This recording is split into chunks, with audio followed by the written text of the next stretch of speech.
যে প্রত্যেক এলাকায় গর্ত খনন করা হোক, প্রত্যেক এলাকায় গর্ত খনন করা হোক, বড় বড় গর্ত খনন করার পরে ওই গর্তের মধ্যে কাঠ দিয়া খড়ি দিয়া আগুন তৈরি করা হলো।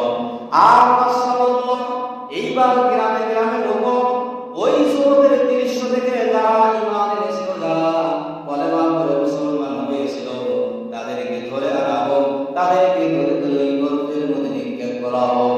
বাদশার কথা শুনে ঈমানদারকে বেছে বেছে ধরে ওই গর্তের মধ্যে যখন ফেলে দেওয়া হয়, ওই গর্তের মধ্যে যখন তারা পুড়ে পুড়ে মৃত্যুবরণ করে, আর এই বেঈমানেরা ওই গর্তের চতুর্দিক দিয়ে বসে, গর্তের কিনারে বসে বসে ওই মুসলমানদের মৃত্যুর তারা চিৎকার দেখতে, আর তারা তাদের মনে শান্তি পেয়ে যেত।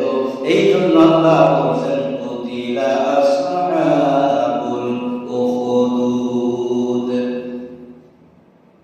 গর্তবাসীরা মারা গেছে। তার মানে